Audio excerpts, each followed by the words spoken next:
സഭ എന്ന് പറയുന്നത് എപ്പോഴും നമ്മളെ വളർത്താനും നമ്മളെ പരിപോഷിപ്പിക്കാനുമുള്ള ഒരു മാതൃസ്നേഹത്തിൻ്റെ ഭാവമാണ് സഭ. അത് തീർച്ചയായിട്ടും നമ്മുടെ കൂടെയുണ്ട്. പക്ഷെ അവിടെ നിന്നെല്ലാം കിട്ടും എന്നുള്ള ഒരു ധാരണ നമ്മൾ മാറ്റണം. ഇപ്പോൾ ഈശോ കുരിശെടുത്തുകൊണ്ട് നമ്മളെ സ്നേഹിച്ചു എന്ന് പറയും. വേറെ എന്തെല്ലാം മാർഗങ്ങളുണ്ടായിരുന്നു? ചിന്തിക്കാവുന്ന കാര്യമാണ്. പക്ഷേ യഥാർത്ഥ സ്നേഹം മനസ്സിലാക്കി കൊടുക്കണമെങ്കിൽ എൻ്റെ സെൽഫ്, എൻ്റെ സ്വാർത്ഥത്തെ ഞാനവിടെ ബലി ചെയ്യണം. ഈ വിട്ടുവീഴ്ച, ക്ഷമ, ഇതൊക്കെ ചിലപ്പോൾ പരിചിതമല്ലാത്തൊരു വാക്കായിട്ട് ഇനി അടുത്ത കാലത്ത് വന്നേക്കാം. വൈദികനാണ്, കലാകാരനാണ്. ഈശോയെ ഒരുപാട് ആളുകളിലേക്ക് എത്തിക്കാനായിട്ട് ഒരുപാട് വഴികൾ സ്വയമായി കണ്ടുപിടിച്ച ഒരാളാണ്. ഞാൻ റീനു. എൻ്റെ കൂടെയുള്ളത് ഫാദർ ജോയി ചെഞ്ചേരിലാണ്. അച്ഛാ, സ്വാഗതം. സ്വാഗതം. Thank you. ആദ്യം തന്നെ എനിക്കൊരു അപ്രീസിയേഷൻ പറഞ്ഞുകൊണ്ടാണ് തുടങ്ങേണ്ടത്. ഇത്ര ചെറുതാകാൻ എത്ര വളരണമെന്ന് പറയുന്ന പാട്ട് 22ാമത്തെ വർഷത്തിലേക്ക് എത്തിയിരിക്കുകയാണ്. ഞാൻ പള്ളിയിൽ കുർബാനയ്ക്ക് പോകുന്ന സമയത്ത് ആദ്യത്തെ പാട്ട് തൊട്ട് എനിക്ക് ഭയങ്കര നിർബന്ധമാണ്. നമ്മൾ കുർബാനയ്ക്ക് മുന്നേ ഉള്ള പാട്ടില്ലേ അച്ഛാ, അപ്പം ആ പാട്ട് ഭംഗിയുള്ള നല്ല പാട്ടുകളാണെങ്കിൽ എനിക്ക് പിന്നെ ആ കുർബാനയ്ക്ക് നിൽക്കാൻ തന്നെ ഭയങ്കര ഇഷ്ടമാണ്. അപ്പോൾ ഈ പാട്ട് എൻ്റെ മനസ്സിൽ ഒത്തിരി അടുത്ത് കിടക്കുന്നൊരിതാണ്. അച്ഛൻ ചെറുതായിരിക്കുമ്പോൾ തൊട്ട് പാട്ടുകളെ സ്നേഹിച്ച് അങ്ങനെയുള്ള ഒരാളായിരുന്നോ? ഞാൻ ചെറുപ്പം മുതലേ വളർന്നു വന്ന ഒരു സാഹചര്യം, അത് എന്താ പറയണേ, എൻ്റെ അപ്പച്ചൻ സ്വന്തമായിട്ട് ഒരു ഹാർമോണിയം ഉണ്ടായിരുന്ന ആളാണ്. പിന്നെ എൻ്റെ നാട്, ഞാൻ വളർന്നു വന്ന നാട്, സംഗീതം, ഇങ്ങനെ ദേവാലയ മണികളും അമ്പലത്തിലെ കീർത്തനങ്ങളും മോസ്കിലെ ബാങ്ക് വിളികളും ഇതെല്ലാം കേട്ട് വളർന്ന ഒരു സാഹചര്യം. അപ്പോൾ ഇതിലൂടെയെല്ലാം പിന്നെ നാട്ടു സംഗീതങ്ങൾ, വയൽ, വീട്, പറമ്പ്, കർഷകർ, കൃഷി, ഇങ്ങനെ എല്ലാം കൊണ്ടും സംഗീത നിർഭരമായ ഒരു അന്തരീക്ഷം അന്നുണ്ടായിരുന്നു. ഒരു പക്ഷേ അതായിരിക്കാം മനസ്സിൽ അതിൻ്റെ വിത്ത് വന്നു വീഴാൻ ഇടയായത് എന്ന് ഞാൻ ഓർക്കുക. ഇപ്പം സംഗീതത്തിൻ്റെ വിത്ത് വന്നതിനെക്കുറിച്ച് അച്ഛൻ പറഞ്ഞു. അതുപോലെ തന്നെ ഇപ്പം അച്ഛൻ വളർന്നു വന്ന സാഹചര്യം, ഞാൻ ഈ അവസരത്തിൽ എൻ്റെ ഒരു സാഹചര്യം പറയാം. എൻ്റെ വീടിൻ്റെ നേരെ എൻ്റെ ഗേറ്റും പള്ളിയുടെ ഗേറ്റും നേരെയാണ്. അപ്പം എന്നെ എടുത്ത് പള്ളിയിൽ കൊണ്ടുപോകാവുന്ന ആ സമയം മുതൽ എൻ്റെ അമ്മ പള്ളി കൊണ്ടുപോയിട്ടുണ്ട്. എനിക്കൊരു സാധാരണ ആൾ കുർബാന കണ്ടതിനേക്കാളും കൂടുതൽ കുർബാനകൾ ഞാൻ കണ്ടിട്ടുണ്ടെന്ന് എനിക്കറിയാം. കാരണം എൻ്റെ SSLC പരീക്ഷയുടെ മുന്നേ ആണെങ്കിലും ഡിഗ്രി പരീക്ഷകളാണെങ്കിലും കുർബാന കഴിഞ്ഞിട്ടാണ് ഞാൻ പോയിട്ടുള്ളൂ. അപ്പോൾ എൻ്റെ വളർച്ചയിൽ വളരെയധികം സ്വാധീനം ഈ ഒരു ക്രിസ്തീയ മൂല്യങ്ങളിൽ വളർന്നതിൽ നിന്ന് എനിക്ക് കിട്ടിയിട്ടുണ്ട്. ഇന്നത്തെ നമ്മൾ മൊത്തത്തിൽ ലോകത്തിലേക്ക് നോക്കുവാണെങ്കിൽ മൂല്യച്യുതി ഒരുപാട് കാണുന്ന ഒരു ലോകത്തിലാണ് നമ്മൾ ജീവിക്കുന്നത്. അച്ഛൻ എത്രയോ ആളുകളെ ഇത്രയും കാലത്തിനിടയിൽ കണ്ടു കഴിഞ്ഞു. അപ്പം ഈ വളർച്ചയുടെ ഘട്ടങ്ങളിൽ എത്രത്തോളം ഇമ്പോർട്ടൻ്റ് ആണ് നമ്മൾ മൂല്യങ്ങൾ കൊടുക്കുക എന്നുള്ളത്?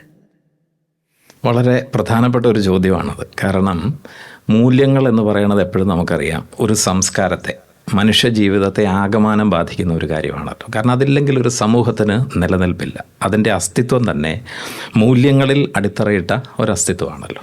അപ്പോൾ അതുകൊണ്ട് തന്നെ നമ്മൾ വളർന്നു വരുന്ന സാഹചര്യങ്ങൾ തീർച്ചയായിട്ടും ദൈവികമോ സാംസ്കാരികമോ ഒക്കെ ആയ എല്ലാ തലങ്ങളിലുമുള്ള മൂല്യങ്ങൾ, കുടുംബത്തിൻ്റെ മൂല്യങ്ങൾ, വ്യക്തിത്വത്തിൻ്റെ മൂല്യങ്ങൾ, സമൂഹത്തിൻ്റെ മൂല്യങ്ങൾ, ഇതെല്ലാം നമ്മളിൽ വേരോടേണ്ട യാഥാർത്ഥ്യമാണ്. അപ്പോൾ അത് തീർച്ചയായിട്ടും ഒരു സമൂഹ നിർമ്മിതിക്ക്, ഒരു പൊതുബോധത്തിന് അത്യന്താപേക്ഷിതമായ കാര്യമാണ്.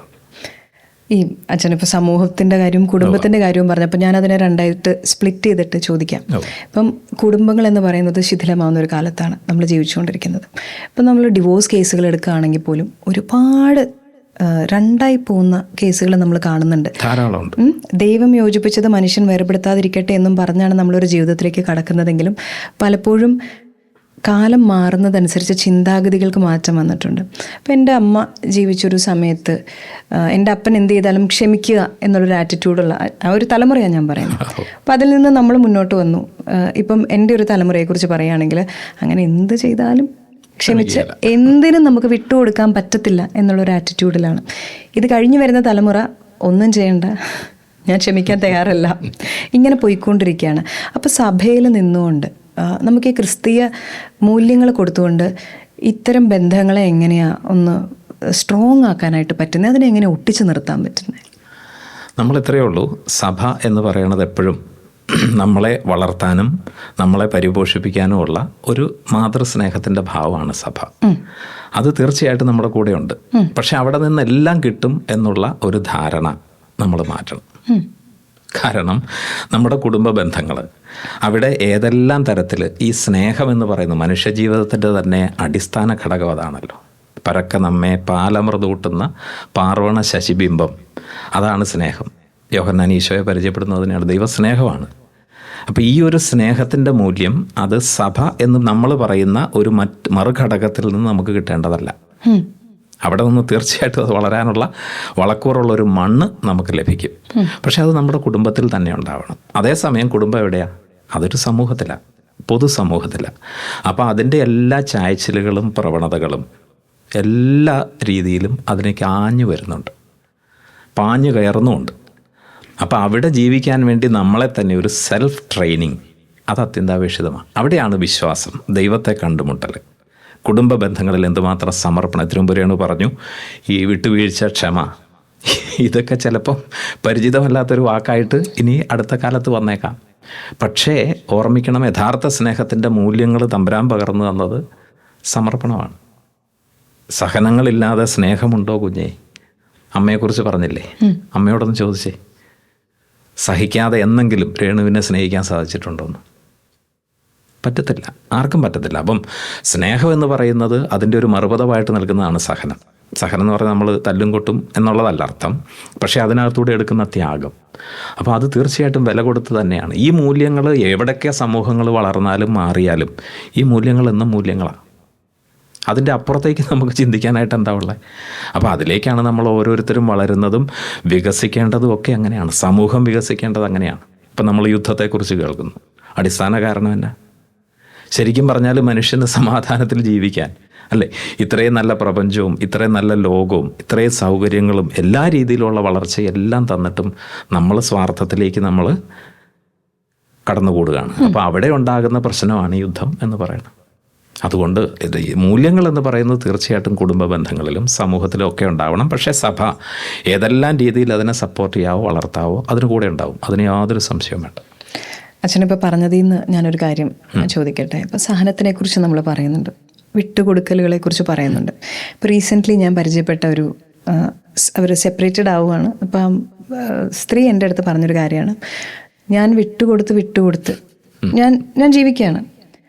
ആദ്യം അതവർ ഓക്കെയാണ്, മക്കൾക്ക് വേണ്ടി ജീവിക്കുന്നു, മക്കൾക്ക് വേണ്ടിയുള്ള ജീവിതം മുന്നോട്ട് പോയി. പിള്ളേർ കുറച്ച് വലുതായി കഴിഞ്ഞപ്പോൾ ഈ പയ്യൻ അപ്പനെ പോലെ തന്നെ ആയിക്കൊണ്ടിരിക്കുക. അതായത് ഒരു തരത്തിലും ഒന്നും ടോളറേറ്റ് ചെയ്യാത്ത, ഞാൻ എന്ത് ചെയ്താലും ഇറ്റ് ഈസ് ഓക്കെ എന്നുള്ള രീതിയിൽ ആ പയ്യൻ മാറിക്കൊണ്ടിരിക്കുകയാണ്. അപ്പോൾ ഇവൾ സെപ്പറേറ്റഡ് ആവാനുള്ള റീസൺ ആയിട്ട് പറഞ്ഞത്, ഞാനൊരു ബാഡ് എക്സാമ്പിൾ കാണിക്കാമെന്ന് എനിക്ക് തോന്നുക. അതായത് ഞാൻ ഈ സഹിച്ച് ഇതിൽ എൻ്റെ മക്കൾക്ക് വേണ്ടിയുള്ള ജീവിതം എന്നും പറഞ്ഞ് എൻ്റെ ജീവിതം മുന്നോട്ട് കൊണ്ടുപോകുമ്പോൾ ഇത് ഓക്കെയാണ് എന്ന് എൻ്റെ മക്കൾക്ക് തോന്നുകയാണെന്ന്. അപ്പോൾ ഇതൊരു ഭയങ്കര കോൺഫ്ലിക്റ്റിംഗ് ആയിട്ടുള്ളൊരു തോട്ടല്ലേ? അത്തരം സാഹചര്യങ്ങളെ നാവിഗേറ്റ് ചെയ്യുന്നത് എങ്ങനെയാണ്? അതാ ഞാൻ പറഞ്ഞേ, നമ്മളെപ്പോഴും ഓർമ്മിക്കുക, സ്നേഹത്തിൻ്റെ ഭാവവും മൂല്യവും അന്നും ഇന്നും എന്നും ഒരുപോലെ ആയിരിക്കും. അപ്പോൾ അവിടെ ഒരാൾ എന്തുമാത്രം ഇതിന് ട്രെയിൻ, ഇപ്പോൾ ഈശോ കുരിശെടുത്തുകൊണ്ട് നമ്മളെ സ്നേഹിച്ചു എന്ന് പറയണം. വേറെ എന്തെല്ലാം മാർഗങ്ങളുണ്ടായിരുന്നു? ചിന്തിക്കാവുന്ന കാര്യമാണ്. പക്ഷേ യഥാർത്ഥ സ്നേഹം മനസ്സിലാക്കി കൊടുക്കണമെങ്കിൽ എൻ്റെ സെൽഫ്, എൻ്റെ സ്വാർത്ഥത്തെ ഞാനവിടെ ബലി ചെയ്യണം. അത് എത്രമാത്രം എന്നുള്ളത് ഓരോരുത്തരും കണ്ടെത്തേണ്ട കാര്യമാണ്. അപ്പോൾ അവിടെയാണ് ഈ പറഞ്ഞ കേസിൽ ഉള്ള ഒരു പ്രശ്നം അതാണ്. അപ്പോൾ എനിക്ക് എൻ്റെതായ ലിമിറ്റേഷനുണ്ട്, എനിക്ക് എൻ്റെതായ പരിമിതികൾ. ഇപ്പം ഞാൻ സഹിച്ചു മടുത്തു, അല്ലെ ഞാൻ പുതിയ തലമുറയ്ക്ക് എൻ്റെ മക്കൾക്ക് മറ്റൊരു മാതൃകയായി മാറുന്നോ എന്നൊരു ഭയം, ഇതെല്ലാം വരുമ്പോൾ അവനവൻ തീരുമാനിക്കുന്ന ഒരു തീരുമാനത്തിലേക്ക് കടന്നു പോവാണ്. അപ്പോൾ അതിനേക്കാൾ ഉപരി കുടുംബം എന്ന ഒരു പൊതു യാഥാർത്ഥ്യമുണ്ട്, സമൂഹം എന്ന് പറയുന്ന ഒരു പൊതു യാഥാർത്ഥ്യമുണ്ട്. ഇതിനകത്തൂടെ എല്ലാം നമ്മൾ തേടുന്ന ഒരു ദൈവ അന്വേഷണമുണ്ട്. അപ്പോൾ ഇതിലേക്ക് നമ്മുടെ മനസ്സിനെ ചേർത്ത് വയ്ക്കാൻ സാധിക്കുക എന്നതാണ് മനുഷ്യനുണ്ടാകേണ്ടത്. അതുകൊണ്ടാണ് കുഞ്ഞുനാളിലെ മുതൽ നമുക്ക് ഈ പ്രായോഗിക പരിശീലനം നമുക്ക് കിട്ടി വരുന്നത്. നമ്മുടെ വേദപാഠ ക്ലാസ്സിൽ നിന്നാകാം, മറ്റ് ട്രെയിനിങ്ങിൽ നിന്നാകാം, ഇവിടെ നിന്നും നമുക്ക് കിട്ടുന്നത് മുഴുവൻ ഇതുപോലെയുള്ള ഒരു കാര്യങ്ങളാണ്. അപ്പോൾ സഹിച്ച ഒരാളുടെ കീഴിൽ നിന്ന് അടിമയായിട്ട് മാറാനുള്ളതല്ല, മറിച്ച് ഈ സഹനത്തെ സബ്ലിമേറ്റ് ചെയ്യാനുള്ള എൻ്റെ അവസ്ഥ. മാതാവൊക്കെ നമുക്ക് എത്രയോ മനോഹരമായൊരു മാതൃകയാണ് കാണിക്കുന്നത്. അപ്പം ഇത്രമാത്രം ഉയരങ്ങളിലേക്ക് തലമുറകൾ എന്നെ ഭാഗ്യവതി എന്ന് പ്രകീർത്തിക്കും എന്നൊരു എന്താ പറയുക സങ്കീർത്തനം പാടാനായിട്ട് അവർക്ക് സാധിച്ചെങ്കിൽ സഹനങ്ങളില്ലാഞ്ഞിട്ടല്ല, പക്ഷെ അതിനെ സ്വീകരിക്കുന്ന മനോഭാവം, അതിനെ ഏറ്റെടുക്കുന്ന ഒരു ആറ്റിറ്റ്യൂഡ്, അതിൽ വരുന്ന അതാണ് ശരിക്കും നാവിഗേറ്റ് ചെയ്യാനുള്ള പ്രധാനപ്പെട്ട കാരണം. അത് തന്നെയാണ് എത്രയോ മനുഷ്യർ മറുവശേ ഇതിനേക്കാളും സഹനങ്ങളിലൂടെ കടന്നു പോവുകയും അതേസമയം പുഞ്ചിരുമായാതെ നിൽക്കുകയും ചെയ്യുന്നുണ്ട്, ഇല്ലേ? അപ്പം ഞാൻ എന്നെ തന്നെ ട്രെയിൻ ചെയ്യുന്ന ഒരവസ്ഥ. അതേസമയം സമൂഹത്തിൻ്റെ മറ്റ് തിന്മകളോ അല്ലെ പുരുഷ മേധാവിത്വമോ ഇതൊന്നും നമ്മൾ ജസ്റ്റിഫൈ ചെയ്യല്ല, ഒരിക്കലും അല്ല. അത് അതിൻ്റെ വഴിക്കുണ്ട്. അതിനെ നിയന്ത്രിക്കാനുള്ള അടുത്ത മാർഗം നമ്മൾ തീർച്ചയായിട്ടും സ്വീകരിക്കുകയും വേണം. ഇനി ഈ പറഞ്ഞതിൽ നിന്ന് കുടുംബത്തിൻ്റെ ഇപ്പോഴത്തെ ഒരു അവസ്ഥ ഞാൻ പറയാം. ഇപ്പം എൻ്റെ അമ്മയുടെ തലമുറ വെച്ച് നമ്മൾ പറയുകയാണെങ്കിൽ ആ ഒരു തലമുറയിൽ എല്ലാവരും മക്കളെ പള്ളിയിൽ വിട്ടു, മൂല്യങ്ങളെല്ലാം കൃത്യമായി കൊടുത്ത് വളർത്താനായിട്ട് ശ്രമിച്ചു. പിന്നീട് ഇങ്ങോട്ട് വന്നു കഴിയുമ്പോൾ അവരുടെ മക്കൾ വളർന്നു വന്നു കഴിയുമ്പോൾ പലപ്പോഴും അത്രയും സ്ട്രോങ് ആയിട്ടുള്ള മൂല്യങ്ങൾ പാസ് ഓൺ ചെയ്യാനായിട്ട് പലപ്പോഴും ശ്രമിച്ചിട്ടില്ല. അച്ഛന് ചിലപ്പോൾ തമാശയായിട്ട് തോന്നുമായിരിക്കും, എന്നാലും ഞാൻ 2-3 കാര്യങ്ങൾ ഇപ്പം ഞാൻ വളർന്ന സമയത്ത് എനിക്ക് തോന്നിയിട്ടുള്ള ചില കാര്യങ്ങൾ എൻ്റെ സംശയങ്ങളായിട്ട് അച്ഛന് കൂട്ടാം. അപ്പം അച്ഛൻ വേദപാഠ ക്ലാസ്സുകളെക്കുറിച്ച് പറഞ്ഞു. ഇപ്പം 2ാമത്തെ കുർബാന തന്നെ നമുക്ക് ആദ്യം എടുക്കാം. 2ാമത്തെ കുർബാനയ്ക്കാണ് പിള്ളേരുടെ കുർബാനയാണ് വരുന്നത്. അപ്പം പലപ്പോഴും അല്ല, ഞാൻ എല്ലാ ഞായറാഴ്ചയും കൃത്യമായി മുടങ്ങാതെ കുർബാന കണ്ടിട്ടുള്ളതുകൊണ്ട് തന്നെ ഞാൻ ഒരു 99% കുർബാനകളിൽ ഞാൻ വിചാരിച്ചിട്ടുള്ള കാര്യം ഈ പ്രസംഗത്തിൽ പറയണ ഒന്നും എനിക്ക് മനസ്സിലാവണില്ല. കാരണം ഞാൻ കുഞ്ഞാവുമ്പോൾ തൊട്ട് എൻ്റെ 10ാം ക്ലാസ്സും 12ാം ക്ലാസ്സും വരെ ഉള്ള സമയമാണ് ഞാനീ പറയുന്നത്. ഇതെല്ലാം പുറകിലിരിക്കുന്ന വലിയ ആളുകൾക്ക് വേണ്ടിയിട്ട് അച്ഛന്മാർ പ്രസംഗം പറയാമെന്ന് എനിക്ക് തോന്നും. അപ്പം ഞാൻ ആ പ്രസംഗത്തിൻ്റെ സമയത്ത് ഫുള്ള് ഞാനിങ്ങനെ അങ്ങോട്ടും ഇങ്ങോട്ടൊക്കെ നോക്കി ഇങ്ങനെ ഇരിക്കും. എന്നിട്ട് ഞാൻ ആലോചിക്കും, ഞാൻ എന്തിനീ പ്രസംഗം കഴിഞ്ഞു കുർബാനയ്ക്ക് വന്നാൽ മതി. ഞാൻ അങ്ങനെ ഒരു കാര്യം ചിന്തിച്ചിട്ടുണ്ട്. പക്ഷേ വീട്ടിൽ ചെന്നാൽ അമ്മ കേട്ടില്ല, ഞാൻ മുഴുവൻ കുർബാനയും കണ്ടിട്ടുണ്ട്. പക്ഷേ അതെൻ്റെ ആദ്യത്തെ ഞാൻ പള്ളിയിൽ പോകുന്ന സമയത്ത് അപ്പം ഇങ്ങനെ ചിന്തിച്ച് ഒരുപാട് പേര് വളർന്നേ. ഞാൻ തന്നെ പരിചയപ്പെട്ടിട്ടുള്ള പലരും പിന്നീട് പറഞ്ഞിട്ടുണ്ട്, പ്രസംഗം ഒന്നും മനസ്സിലാവില്ല, ഒന്നുമില്ല, അതുകൊണ്ട് കുർബാനയിൽ പ്രസംഗം കഴിഞ്ഞിട്ട് ചെല്ലാറുള്ളെന്ന്. ഇനി ഈ മെസ്സേജ് കൺവേ ചെയ്യാനായിട്ട് 1.5 മിനിറ്റിൻ്റെ റീലുകൾ ചെയ്യുന്ന ആളുകളാണിപ്പോൾ. ഞാൻ അങ്ങനെ റീൽ ചെയ്യുന്നതാണ്. ഇപ്പോൾ 30 ലക്ഷം 40 ലക്ഷമൊക്കെ ആളുകൾ കാണുന്ന റീലുകളുണ്ട്. 1.5 മിനിറ്റേ ഉള്ളൂ. ഈ പ്രസംഗം എന്ന് പറയുന്നൊരു കാര്യം നമുക്ക് ശരിക്കും ആ ഒരു ഞായറാഴ്ച പ്രസംഗങ്ങൾ എന്തുകൊണ്ട് ചെറിയ മെസ്സേജുകളാക്കി, എന്തുകൊണ്ട് അത് ചെറുതാക്കാൻ പറ്റുന്നില്ല എന്നുള്ളത് ഞാൻ ചിലപ്പോൾ ആലോചിക്കാറുണ്ട്. ചെറുതാക്കാൻ പറ്റുക എന്ന് പറഞ്ഞാലേ, അപ്പം ഞാനൊരു വൈദികൻ എന്ന നിലയിൽ ഞാൻ ബൈബിള് വ്യാഖ്യാനിക്കുന്ന സമയം എൻ്റെ മുമ്പിൽ എങ്ങനെ വ്യാഖ്യാനിക്കണം എന്ന് നോക്കുമ്പം ഒരു വലിയ സമൂഹം മുമ്പിലുണ്ട്. ഈ പറഞ്ഞതുപോലെ രേണു പറഞ്ഞതുപോലെ ഈ എൻ്റെ ഇടവകയിലുള്ള കുടുംബങ്ങളെയൊക്കെ എനിക്കറിയാം, ഒരുപക്ഷെ പേഴ്സണലായിട്ടറിയാം. 200 പേരുടെ 200 കുടുംബങ്ങൾ എൻ്റെ മുമ്പിലിരിക്കുകയാണ്. അതിനകത്ത് വലിയ തലമുറയുണ്ട്, ഇടത്തലമുറയുണ്ട്, ചെറു തലമുറയുണ്ട്, ഇതെല്ലാം ഉണ്ട്. അപ്പോൾ ഇവരിലേക്ക് ഒരു മെസ്സേജ് കൺവേ ചെയ്യാൻ വേണ്ടിയിട്ട് ഒരു പുരോഹിതൻ എടുക്കുന്ന സ്ട്രെയിൻ, ക്യാൻ യു ഇമാജിൻ? അപ്പോൾ ഇത് വളരെ പ്രധാനപ്പെട്ട ഒരു കാര്യമാണ്. അതേസമയം സഭയുടെ പ്രബോധനം എൻ്റെ ഉള്ളിലുണ്ട്. ഈ വായിച്ച 4 വായനകളുടെ പൊരുള് അതിനെ ഞാൻ ക്യാപ്സ്യൂളാക്കണം, ഇതെല്ലാം എൻ്റെ ഉള്ളിലുണ്ട്. അപ്പോൾ എനിക്കൊരിക്കലും പിള്ളേർക്ക് വേണ്ടി മാത്രം, അല്ലെ ഇടത്തരക്കാർക്ക് വേണ്ടി മാത്രം, മുതിർന്നവർക്ക് വേണ്ടി മാത്രം എന്ന് പറഞ്ഞൊന്ന് ചെയ്യാനായിട്ട് സാധിക്കില്ല. പക്ഷേ അതിന് ഒരുപാട് മീൻസ് ഉണ്ട്. അപ്പം അതിനാണ് നമ്മൾ ഈ കുർബാന കഴിഞ്ഞ് പാഠ ക്ലാസ്സിലേക്ക് നമ്മൾ വരുമ്പോൾ തീർച്ചയായിട്ടും അവർക്ക് വേണ്ടിയിട്ട് തന്നെയുള്ളതായിരിക്കും അവിടെ. പക്ഷെ കുർബാന എന്ന് പറയുമ്പം സഭയുടെ, ഞാൻ എപ്പോഴും ഓർക്കുന്ന ഒരു കാര്യം, ഞങ്ങളുടെ സഭയിലെ കുറ്റിക്കലച്ചൻ, ആകാശപ്പറവുകളുടെ കൂട്ടുകാരൻ ജോർജ് കുറ്റിക്കലച്ചൻ, ഞാനൊരിക്കലും മലയാറ്റൂർ ദയറയിൽ അച്ഛനിങ്ങനെ ഈ ഭിക്ഷാടക മക്കൾക്ക് വേണ്ടിയിട്ടായിരുന്നല്ലോ അച്ഛൻ്റെ ആശ്രമവും ജീവിതവും. അപ്പോൾ അവിടെ ചെന്ന് കഴിഞ്ഞപ്പം ഞാൻ അച്ഛൻ്റെ കൂടെ കുർബാനയ്ക്ക് കൂടി. അപ്പോൾ അവിടെ ഭിക്ഷാടകർ ആണ് മുഴുവൻ ഓഡിയൻസ്, ഞാനും ഉണ്ട്, അച്ഛനും ഉണ്ട്, ഞങ്ങൾ ഇത്രയും പേരേ ഉള്ളൂ. അപ്പോൾ അച്ഛൻ കുർബാനയ്ക്കിടയിൽ പറയുകയാണ്, മാനെ നൊബിസ്കും ഡോമിനെ, നാഥ ഞങ്ങളോട് കൂടെ വസിക്കണമേ. ജോൺ പോൾ 2 മാർപ്പാപ്പയുടെ ഒരു അപ്പസ്തോലിക പ്രബോധനമാണ്. സാധാരണഗതിയിൽ അതെല്ലാം വളരെ ഹൈ ലെവലിൽ, പ്രത്യേകിച്ച് ഇൻ്റലക്ച്വലി ഹൈ ലെവലിൽ നിൽക്കുന്നതാണ്. അപ്പോൾ അച്ഛനത് പ്രസംഗിച്ചുകൊണ്ടിരിക്കുമ്പോൾ രേണുവിനുണ്ടായ അതേ മനോഭാവം എനിക്കും ഉണ്ടായി. ഈ ഭിക്ഷാടകരിതെങ്ങനെ മനസ്സിലാക്കുമെന്ന്. അപ്പോൾ എനിക്ക് ഇത്തിരി ഒരു അരിശവും വിഷമവും ദേഷ്യവും എല്ലാം വന്നു. അപ്പോൾ അത് കഴിഞ്ഞ് കുർബാന കഴിഞ്ഞ് വന്നപ്പോൾ ഞാൻ അച്ഛനോട് ചോദിച്ചു, എന്തോ അച്ഛൻ ഈ കാണിച്ചതെന്ന് ചോദിച്ചു. ഇങ്ങനെ തന്നെ ചോദിച്ചു, കാരണം ഞങ്ങൾ അത്രയ്ക്ക് ഫ്രീഡം ഉണ്ടായിരുന്നു. എന്നോട് പറഞ്ഞു, അവിടെ മുട്ടുകുത്തറാന്ന് പറഞ്ഞു. മുട്ടുകുത്തിച്ച് എന്നെ കൊണ്ട്. എന്നിട്ട് പറഞ്ഞു, നീ വിചാരിക്കരുത് നീ പറയണത് കേട്ടിട്ടാണ് ഇവർ മുഴുവൻ നന്നാകണേന്ന്. അപ്പോൾ അതിനകത്ത് വലിയൊരു കാര്യം, ഒരു സത്യമുള്ളത്, നീ സഭയുടെ സ്ഥാനത്ത് നിന്ന് സംസാരിക്കുമ്പോൾ പരിശുദ്ധാത്മാവ് നിന്നിലേക്ക് വരും, നിന്നിൽ വന്നതിനേക്കാൾ കൂടുതൽ അവരിലേക്ക് വരും. മാനെ നൊബിസ്കും ഡോമിനെ എന്ന് ഞാൻ 2 പ്രാവശ്യം പറഞ്ഞപ്പോൾ നിന്നേക്കാൾ കൂടുതൽ അവർ ഉൾക്കൊണ്ടിട്ടുണ്ട്. നീ തിയോളജിയും ഫിലോസഫിയൊക്കെ പഠിച്ചയാളാണ്.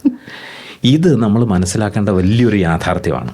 അപ്പോൾ പള്ളിക്കകത്ത് നമ്മളിരിക്കുമ്പോൾ ഓർമ്മിക്കണം, ആത്മാവിൻ്റെ വലിയൊരു ആവാസം അവിടെയുണ്ട്.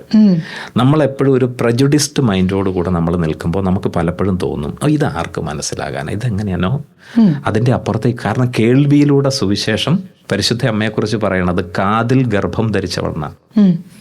അതായത് വചനം കേട്ട് ഈശോയെ സ്വീകരിച്ചോളെന്നുള്ളതാണ്. അപ്പോൾ ഈ കേൾവി എവിടെയെങ്കിലും നമ്മൾ നേരത്തെ പറഞ്ഞതുപോലെ ചെറുവിത്തുകളായിട്ട് ചെന്ന് വീഴും. ഇപ്പോൾ രേണു ഇവിടെ ഇരിക്കുന്നത് പോലെ തന്നെ പലരെയും ഇത് സ്വാധീനിക്കും. എന്ന് പറഞ്ഞാൽ അവിടെ ഇരിക്കുന്ന 100 പേരെ ഒരുപോലെ സ്വാധീനിക്കാൻ നമുക്ക് പറ്റിയെന്ന് വരത്തില്ല. പക്ഷേ എവിടെയെങ്കിലുമൊക്കെ ഇത് ചെന്ന് വീഴും. അതുകൊണ്ട് ഇതിനകത്ത് അങ്ങനെ ഒരു ഡിവൈൻ എലമെൻ്റ് ഉണ്ടെന്ന് നമ്മൾ എപ്പോഴും ഓർമ്മിക്കണം. പിന്നെ ഞങ്ങളുടെ ഭാഗത്തുനിന്ന് ചെയ്യുമ്പോൾ തീർച്ചയായിട്ടും ഇപ്പോൾ കുട്ടികളാണെങ്കിൽ അവരോട് നമുക്ക് പറയാം, മുതിർന്നവരാണെങ്കിൽ അവരോട് പറയാം. പക്ഷേ ഇരിക്കുന്നവർ മുഴുവൻ ഓർമ്മിക്കണം, ഈ സമൂഹത്തിൻ്റെ പല വിഭാഗത്തിലുള്ളവർ, പല സ്വഭാവക്കാർ, ഏജ് ഗ്രൂപ്പ്, ഇതെല്ലാം ഞങ്ങളുടെ മുമ്പിലിരിക്കുകയാണ്. അപ്പോൾ അവരെ അഡ്രസ്സ് ചെയ്യുമ്പോൾ ഞങ്ങൾ എടുക്കേണ്ട ഒരു പോളിസിയെക്കുറിച്ച് ഇന്ന് വരെ ലോകം കണ്ടുപിടിച്ചിട്ടുണ്ടോ എന്ന് എനിക്ക് തോന്നുന്നില്ല. അപ്പം അതുകൊണ്ട് തന്നെ നമുക്ക് കൃത്യമായ അജണ്ടയോടുകൂടെ നമ്മൾ ചില കാര്യങ്ങൾ പറഞ്ഞു കൊടുക്കും. പിന്നെ ഈ ഹോമിലി അല്ലെങ്കിൽ നമ്മുടെ പ്രസംഗം എന്ന് പറയുന്നത് ചെറുതാക്കാം. ഫ്രാൻസിസ് മാർപ്പാപ്പ ആവർത്തിച്ച് പറഞ്ഞിരുന്ന ഒരു കാര്യമാണ്. അത് കഴിഞ്ഞിട്ടുള്ള ആഴ്ചയിൽ ഞാൻ സമയം നോക്കി, അതാ ഞാൻ പറഞ്ഞു, ചെറുതല്ലായിരുന്നു, ആരാണെങ്കിലും നോക്കും. അപ്പോൾ അവിടെ ഞങ്ങൾ ശ്രദ്ധിക്കേണ്ട ഒരു കാര്യമുണ്ട്. അത് ഞാൻ പിഴയാളി അടിച്ച് സ്വീകരിക്കുന്നു. പിന്നെ ചില കാര്യങ്ങൾ പറഞ്ഞു പിടിപ്പിക്കാൻ വേണ്ടിയിട്ടേ നമുക്കതങ്ങോട്ട് പറഞ്ഞു പിടിപ്പിക്കാൻ 1, 2, 3 ഇങ്ങനെ ആവർത്തിച്ച് എങ്ങനെയെങ്കിലും ഇതങ്ങ് ചെല്ലട്ടെ എന്നുള്ള വിചാരത്തിൽ ഞങ്ങൾ നല്ല മനസ്സോടുകൂടെ ചെയ്യണതാണ്. പക്ഷെ അത് ചിലപ്പോൾ ദൂഷ്യവശങ്ങൾ ഉണ്ടാക്കുന്നുണ്ട്. വിനയപൂർവ്വം അത് അംഗീകരിക്കുന്നു. പെർഫെക്റ്റ് അവൻ ആരെ കൊണ്ടും പറ്റത്തില്ല. എല്ലാവരും ഒരേപോലത്തെ പ്രാസംഗികരും അല്ല. ഒരു വലിയ പോയിന്റാണത്. ഇനി നമ്മൾ കാറ്റീസം ക്ലാസ്സിലേക്ക് വരുവാണ്. അപ്പം ഞായറാഴ്ച കാറ്റീസം ക്ലാസ് ഉണ്ട്. അപ്പം ഞാൻ ഒരു സിസ്റ്റർമാരുടെ സ്കൂളിലാണ് പഠിച്ചത്. അപ്പം ഞാൻ ഈ പഠിക്കുന്ന സമയത്ത് മൺഡേ ടു ഫ്രൈഡേ കാറ്റീസമാണ് ഉച്ച കഴിഞ്ഞിട്ടുള്ള ആദ്യത്തെ സബ്ജക്റ്റ്. ഈ കാറ്റീസം തന്നെയാണ് ഞാൻ ഞായറാഴ്ചയും പഠിക്കുന്നത്. അപ്പോൾ എൻ്റെ കൂടെയുള്ള മോറൽ സയൻസിലെ പിള്ളേരുടെ ടെക്സ്റ്റ് ബുക്ക് കണ്ടിട്ട് എനിക്കാണെങ്കിൽ അസൂയ വരിക. എനിക്ക് ഈ കഥകൾ വായിക്കാൻ ഭയങ്കര ഇഷ്ടം. അതുമാത്രമല്ല അവരുടെ നല്ല കളർഫുൾ ടെക്സ്റ്റ് ബുക്കുകൾ, നമ്മുടേതൊരു ഭംഗിയില്ലാത്തൊരു ബ്ലാക്ക് ആൻഡ് വൈറ്റ് ഒരു ബുക്കും, കാഴ്ചയ്ക്കും ഭംഗിയില്ല. ഞാൻ ഞായറാഴ്ച കേൾക്കുന്നത് തന്നെയാണ് നമ്മൾ മൺഡേ ടു ഫ്രൈഡേ കേൾക്കണേ. അപ്പോൾ എൻ്റെ മനസ്സിലെ ആഗ്രഹം, മോറൽ സയൻസുകാർ പഠിക്കുന്നതെല്ലാം മൂല്യങ്ങളും നല്ല ടെക്സ്റ്റ് ബുക്സ് ആയിരുന്നു മോറൽ സയൻസിൻ്റെ. അപ്പോൾ ഞാൻ വിചാരിച്ചേ നമ്മുടെ സൺഡേ വേദാടം പഠിക്കുന്നുണ്ട്. അപ്പോൾ പിന്നെ സ്കൂളിൽ പഠിക്കുന്ന സമയത്ത് എന്തുകൊണ്ട് എനിക്ക് മോറൽ സയൻസിൻ്റെ ടെക്സ്റ്റ് ബുക്ക് തന്നില്ല എന്നുള്ളൊരു മുറിവ് എൻ്റെ ഉള്ളിൽ കുറച്ചുണ്ട്. സുഖപ്പെടട്ടെ, പ്രാർത്ഥിക്കുകയാണ്. എപ്പോഴും നമ്മൾ ഓർമ്മിക്കുക, നമ്മുടെ കാറ്റഗിസം എന്ന് പറഞ്ഞാൽ കുറച്ച് മോറൽ വാല്യൂസ് അല്ലെ സഭയുടെ ഒരു ടീച്ചിങ്ങിൻ്റെ ആകത്തുകയല്ല. എപ്പോഴും ക്രിസ്ത്യാനിറ്റി എന്ന് പറയുന്നത് പേഴ്സൺ ഓറിയൻറ്റഡ് ആണ്, ജീസസ് ഓറിയൻറ്റഡ് ആണ്. അതുകൊണ്ട് നമ്മൾ കണ്ടെത്തുന്ന, ഇപ്പോൾ പ്രായം ചെന്നവരെ കാണുമ്പോൾ എഴുന്നേക്കണം, അല്ലെ ബഹുമാനിക്കണം, ഇതുപോലെയുള്ള ഒത്തിരി മോറൽ വാല്യൂസ് മാത്രമല്ല നമ്മുടെ. അപ്പം നമ്മളെപ്പോഴും ഈ ജീസസ് എന്ന് പറയുന്ന പേഴ്സൺ ഓറിയൻറ്റഡ് ആയിട്ടുള്ള ഒരു ഫെയ്ത്ത് ഫോർമേഷൻ ആയതുകൊണ്ട് മുഴുവൻ കഥകൾ കൊണ്ട് അതിനെ വ്യാഖ്യാനിക്കാൻ പറ്റിയെന്ന് വരത്തില്ല. പക്ഷേ അതിനതിൻ്റെതായ കുറവുണ്ട്. ഇന്നത്തെ കാലത്തിനനുസരിച്ചുള്ള ഒരു അഡാപ്റ്റേഷൻ നമ്മുടെ കാറ്റഗിസത്തിൻ്റെ മൊഡ്യൂളിൽ നമുക്ക് തീർച്ചയായിട്ടും കൊണ്ടുവരാൻ പറ്റുന്നതാണ്. അതിനുവേണ്ടി ശ്രമങ്ങൾ നടക്കുന്നുണ്ട് തീർച്ചയായിട്ടും. എങ്കിലും അതിനകത്ത് ഒരുപാട് പോരായ്മകളുണ്ട്. അപ്പോൾ അവിടെ എപ്പോഴും നമ്മൾ മനസ്സിലാക്കേണ്ടത് ഈശോ എന്ന വ്യക്തി കേന്ദ്രീകൃതമായ ഒരു പരിശീലനമാണ്. അപ്പം നമ്മൾ ഒരിക്കലും ഒരു സംഹിതയല്ല നമ്മുടെ മുമ്പിൽ നിൽക്കണം. Jesus as A person. അപ്പോൾ ആ വ്യക്തിയിലേക്ക് അടുക്കാൻ വേണ്ടിയിട്ടാണ് ഏറ്റവും നല്ല മാർഗം വചനത്തിലൂടെ നമ്മൾ കടന്നു പോകുന്നത്. പിന്നെ രണ്ടാമത് നിൽക്കുന്ന സഭയുടെ പ്രബോധനങ്ങളാണ്. അതുകൊണ്ട് ഇതെല്ലാം നമ്മൾ വരുമ്പം നമ്മൾ തീരെ കഥകളും കാര്യങ്ങളും ആക്കി വന്നു കഴിയുമ്പോൾ അതിൻ്റെ ഗൗരവം ചിലപ്പം നഷ്ടപ്പെടാം. അങ്ങനെ ഒരു പ്രശ്നം ഇതിനകത്തുണ്ട്. അപ്പോൾ ഇത് ഇത്തിരി മുമ്പ് ഞാൻ പറഞ്ഞതുപോലെ തന്നെ എവിടെ നമ്മളൊരു സ്റ്റാൻഡ് പോയിന്റ് കൊണ്ടൊന്ന് വെക്കണം എന്നുള്ളതിനെക്കുറിച്ച് നമുക്ക് ഒത്തിരി കാര്യങ്ങളിൽ അങ്ങനെ നമുക്കത് വാട്ടർ ഡൗൺ ചെയ്യാൻ പറ്റത്തില്ല. സാധാരണ ഒരു മോറൽ സയൻസിൻ്റെ ഒരു കഥ പറയുന്നത് പോലെ നമുക്ക് ചിലപ്പോൾ നമ്മുടെ സുവിശേഷ മൂല്യങ്ങളെ പറയാൻ പറ്റത്തില്ല. ചിലത് അതിനേക്കാൾ മെച്ചമായിട്ടും പറയാവുന്നതാണ്. പാട്ടുകളും കഥകളും കവിതകളും ഒക്കെ ആയിട്ട് സുന്ദരമായിട്ട് അതിനെ പ്രസൻറ്റ് ചെയ്യാം. തീർച്ചയായിട്ടും അടുത്ത നാളുകളിൽ അതിനൊരു പരിശ്രമവും അതിനൊരു ഫലം ഉണ്ടാകുമെന്ന് ഞാൻ പ്രതീക്ഷിക്കുകയാണ്. മാറ്റങ്ങളെ തീർച്ചയായിട്ടും വരും.